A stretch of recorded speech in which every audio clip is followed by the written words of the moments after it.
Howdy, Pack fans. Welcome to Ramey's Pregame Pod. Friday Night Lights tonight. We're recording this on Friday morning. And just one conversation in this one. Mountain West Insider Terrence Newman and I got together on Wednesday. He gives his midterm grades for every team in the Mountain West. And we talk about the matchup tonight, the homecoming matchup, Fresno State at Nevada. So here is Mountain West Insider Terrence Newman on his midseason grades and the showdown with the Bulldogs. Enjoy. An edited version of this conversation will air during the Bud Light Tailgate Show Friday Night Lights for the Wolfpack, 7:30 kickoff against Fresno State. Homecoming at Mackey Stadium, so Friday night homecoming. That's exciting. We're taping this on a rainy Wednesday afternoon here in Reno, in Los Angeles. Terrence Newman. I like what you teased last conversation, Terrence, which is the halfway grades for the Mountain West. And I happen to have the Mountain West statistics pulled up right here.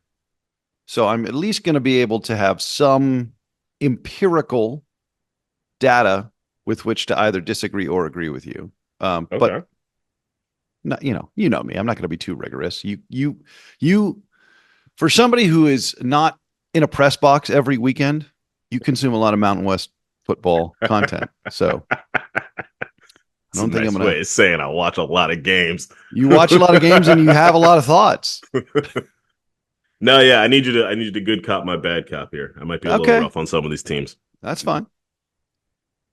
Before we get started, I just want to shout out Hawaii has joined the Mountain West as a full-time member. Yes. Yeah, so that's a big deal. That's a big deal because, right?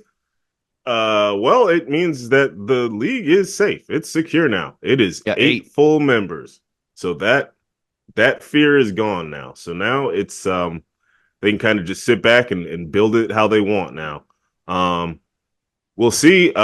This might have some implications on where they go next in their realignment moves, adding them with all schools. That might make adding some schools in farther east a little more difficult. If you're going to have Hawaii in at all sports, maybe some of those schools that they were talking about, maybe like the Northern Illinois, or maybe even like schools like the Dakotas, maybe those are just football only if they decide to never bring those schools. And yeah. And then also maybe this opens up the possibility of them picking up a few West Coast schools that are non-football, kind of like how the Pac did with Gonzaga. I could see the Mountain West exploring, looking into some schools like that will also make Hawaii's travel for their non-football sports a little easier. A St. Mary's, a Grand Canyon. Exactly. A St. Mary's, a Grand Canyon, a Long Beach State, maybe even a University of San Francisco or a Pepperdine, schools like that. Maybe even a UCI or a Cal State Fullerton, I think, could all be in the mix. Irvine wouldn't be a bad addition basketball-wise. All right. To the midterms. The midterm, I guess, a progress report. This year. Remember when we were in school and you'd get your midterm grades? This is your midterm grades. Okay. Everybody in the Mountain West is at 6 games, except for Nevada. We're at 7 because of that pesky week 0. But everybody has reached the halfway point, so it's time to give a little assessment of where everybody's at. Okay. You can start wherever you'd like. I'm going to call up the standings just for kicks. Why don't you throw out the team and I'll give you my grade. All right, let's start with Boise State. They're 5-1 overall. They've won 4 in a row. They're 2-0 in the Mountain West. Okay, Boise State's an easy one. I gave Boise State an A-. A-. The only reason they didn't get the full A is because they came up a little short against Oregon, but they maintained the A- because they did not embarrass themselves at all against Oregon. They gave Oregon one hell of a game. Right now they are the front runner to be the Group of 5 team in the playoffs right now. So yeah, so far so good for them. I'll just go in descending order now through the standings. UNLV 2-0 in the Mountain West, 5-1 overall. Rebels have been as advertised, I would say, this year. Yeah, UNLV turned out to be a little bit better than I thought. I was a little concerned coming into the year, not sure what the quarterback situation is going to be. And then I was a little concerned halfway through the year, not knowing what the quarterback situation would be. And honestly, they have made it through both of those pretty smoothly. I grade them an A this year. They're 5-1, one loss was in overtime. Overtime to Syracuse, an ACC school. Also a game they very easily could have won. Yeah, they could easily be 6-0 right now. And honestly, it's looking like them and Boise State are on a collision course right now. San Diego State, the Aztecs, 3-3 overall, 2-0 in the Mountain West. They are 3-3, but I gave San Diego State a C-.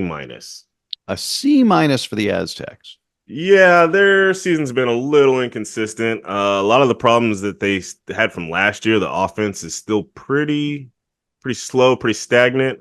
They've been shut out. They got shut out by Oregon State earlier. They got shut out by Oregon State. They lost to Central Michigan, and 2 of their conference wins are against Hawaii and Wyoming, and they're only by 3 points each. And Hawaii and Wyoming, I believe, are 2 of the bottom 4 teams in the conference. So right now, I give San Diego State a C-.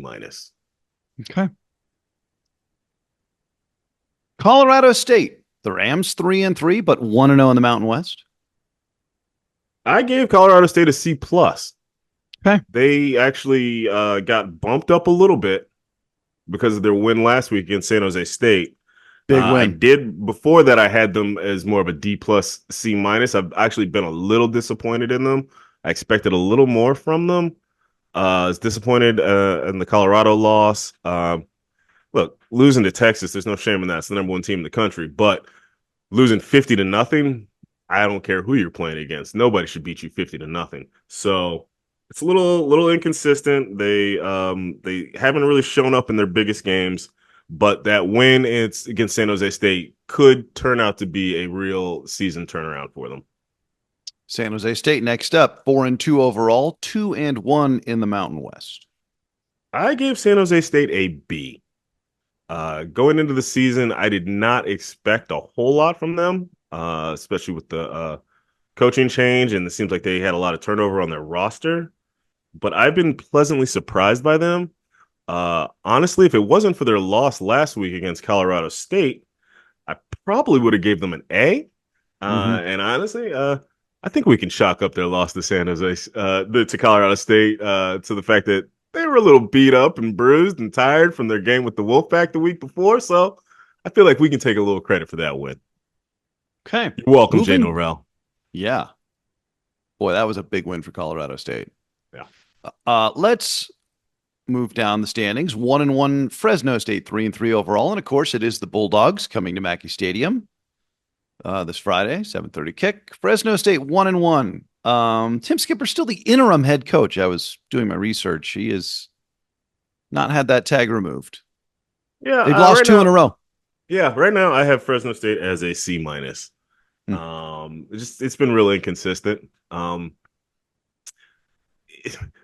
Certain, like, the attention to detail that you're used to seeing from a Fresno State team just doesn't seem to be there this year. They look like a team with an interim head coach at times. There's still a lot of season left. They have a lot of time to turn this around come conference play. But yeah, so far I'd say their season's been a little bit of a disappointment. Feels like there's more talent on that roster, and they're not quite getting everything out of all that talent right now. I would point out they're 3-3, but their 3 victories are over Sacramento State, New Mexico, and New Mexico State. Yeah. They got blown out at UNLV. They lost by 20 at Michigan. No shame there. They've harvested the wins they should have, but those they are not won the free. Games they were supposed to win. And a few of those games were toss-ups, and they lost the toss-ups, and then they lost the game to Michigan, which most people expected them to lose. But since they lost the toss-ups, I give them a C-. Okay. More on Fresno State in a minute when we preview the matchup here. New Mexico, 1-1 in the Mountain West, 2-4 overall. Look out, the Lobos have won 2 in a row. Yeah, they won 2 in a row, but I still gave them a D. It's just not a whole lot of talent on the team. They've struggled. They started the season with a loss to Montana State, an FCS school.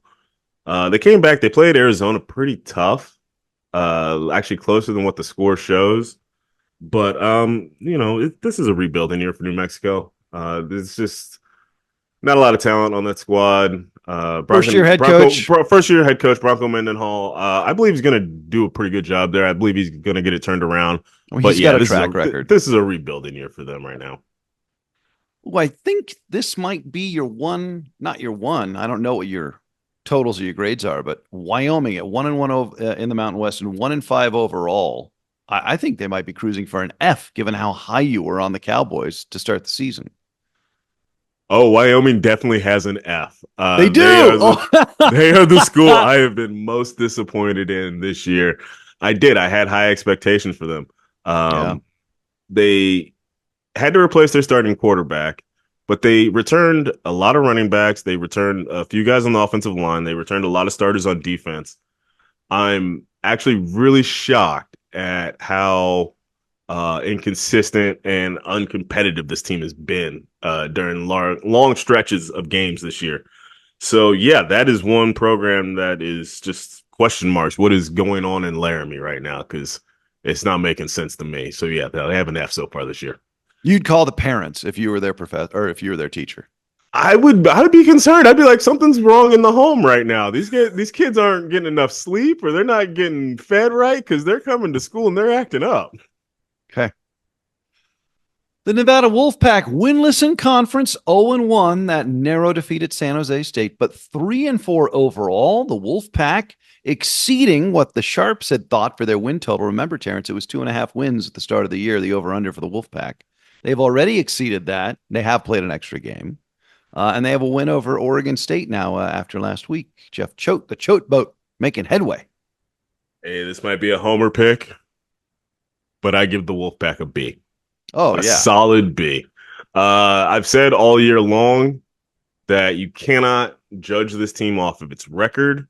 You cannot judge Coach Choate's performance off of this team's record this year. What you have to do is watch the games and see how the team progresses and see how they evolve from week to week. And what I've noticed is every week I'm seeing a team that gets better. I'm seeing a team that believes in themselves. They're playing harder.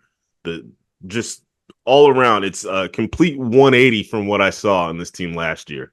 So that's why I have them as a B, despite the losing record. Hawaii, 0-2 in conference, 2-4 overall, and the best defense in the Mountain West, which might not be what we would have expected from Timmy Chang and the Rainbow Warriors. Hawaii's defense has quietly surprised some folks, but the problem is their offense has quietly disappointed some people too, and that's why I have them as a D. They do have the 2 wins, but their 2 wins are against FCS schools. They have not beat an FBS opponent yet. So until you beat an FBS team, I can't really rate you higher than a C. So, yeah, as of right now, I have them as a D. Okay. Pac-12 bound Utah State, 1-5 overall, losers of 5 consecutive, and 0-2 in the Mountain West. Yeah, Utah State's sitting in the back of the classroom with Wyoming. They got Saturday school. They got detention for the rest of the year. They got an F. That program is a hot dumpster fire right now. They came into the year having to replace their coach. So that should have sent off all the warning signs right there that it was going to be a long year. And they have played like a team that got rid of their coach a month before the season. They've just been completely inconsistent. No philosophy on offense. And yeah, I ranked them an F. You're not going to grade on the curve because of the late in the calendar coaching change? No. Okay. Terrence Newman, tough teacher. And Air Force, losers of 5 straight, 1-5 overall, winless, 0-3 in the Mountain West. Unfortunately, I got to give Air Force an F too. Wow, 3 Fs. 3 Fs. But you know what? Air Force was out of the 3 Fs, Air Force was the one most expected. We talked about this at the beginning of the year. They didn't return a lot of talent. I believe they were one of the lowest schools in the FBS in returning production this year. So it was a complete rebuilding year. So you can't really be surprised by the record. So I do have to separate them a little bit from Utah State and Wyoming in that regard. All their performances have been an F plus, but they get an F plus. because Air Force's bad performance was more expected than Wyoming's and Utah State's. Okay. All right. Those are Terrence Newman's midterm grades for Mountain West football fall 2024. Let's fold ourselves back into a conversation about Fresno State. The Bulldogs have dropped 2 in a row. They lost 25-17 at home against Washington State last time out. How you like this matchup, Terrence? If Nevada wins on homecoming, they get to 500 in both the Mountain West and overall. This is kind of maybe a surprisingly important game at this juncture in the season, or at least Nevada probably hasn't had a game this important in October in a while, unless you maybe consider breaking a 16-game losing streak, an important game last October. But this game has some real juice with regard to bowl aspirations, with regard to conference championship aspirations. Yeah, I was actually just about to say this might be the linchpin game to Wolfpack Bowl eligibility. When you look at the remaining schedule that they have, this is this game at the beginning of the year. I think we all probably would have marked as a solid loss for the Wolfpack. Mm-hmm. And as the years gone on, I would push this game to a toss up, to a straight up toss up. I honestly don't think there is a favorite. Yeah, like I said before, Fresno State has been inconsistent. It's just not the Fresno State we're used to seeing. They just haven't had that type of dominance on the defensive and offensive side of the ball. Coming into the year, I thought they would be one of the top 3 teams in the conference, and so far they've seemed like one of the teams in the middle of the pack. But yeah, I think if the Wolfpack can contain the QB, Mikey Keene,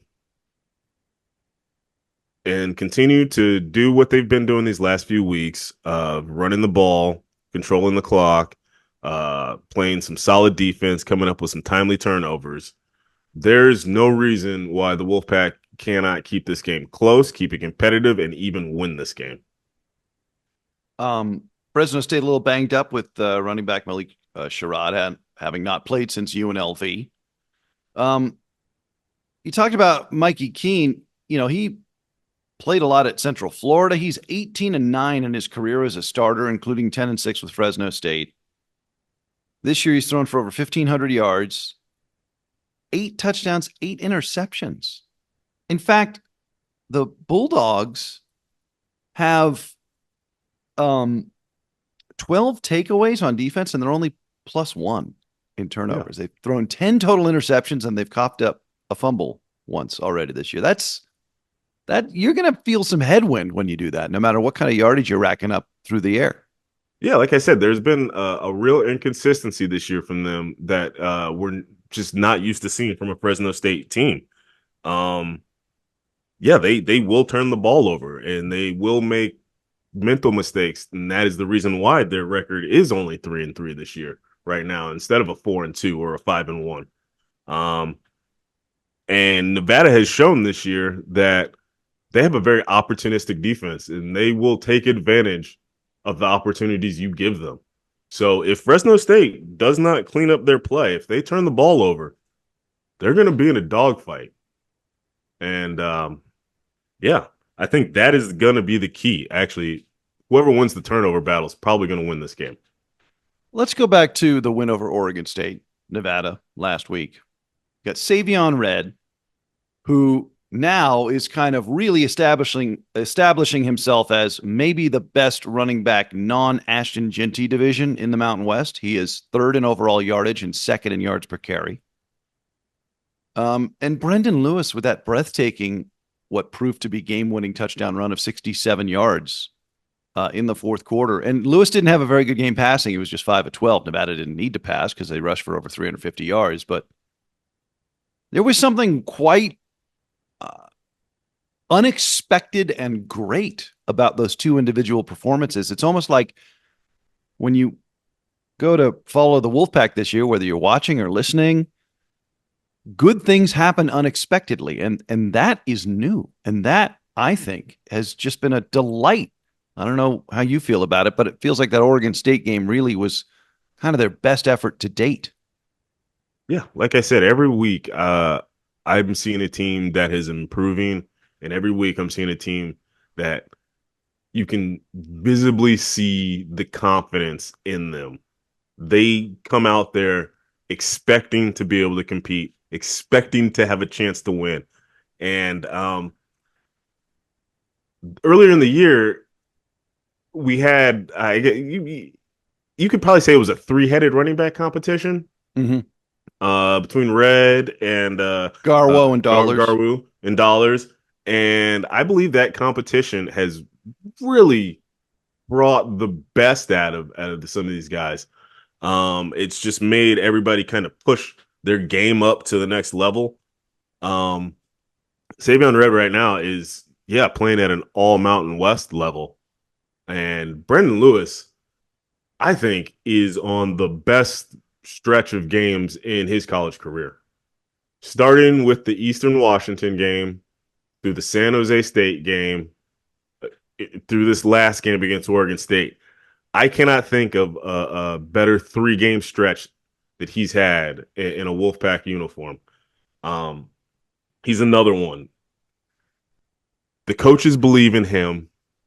They've put faith in him to run this system. And you can tell that his confidence is growing as this year has gone on. And as his confidence is growing, the rest of the team feeds off of that. And that's why you're seeing a team that goes into every game thinking they got a chance to win, because they know that they got a quarterback that can make plays for them. And that's why I think the Wolfpack's going to be bowl eligible when it's all said and done this year. I think they get to 6 wins. He is Mountain West Insider Terrence Newman. This has been Ramey's Pregame Pod. You can listen to Mike Edwards and me starting at 6:30 tonight on 105.7 FM here in Northern Nevada on the Varsity Network. If you want to listen to our audio feed online, anywhere the internet reaches. And, of course, the Behind the Mic cam live on the official Nevada Facebook page. The game kicks off at 7:30. It's homecoming. It's a Mountain West showdown. It's Fresno State. It's Nevada. And we look forward to visiting with you starting at 6:30, the Bud Light Tailgate Show, 7:30 kickoff. And we'll talk to you soon. Peace.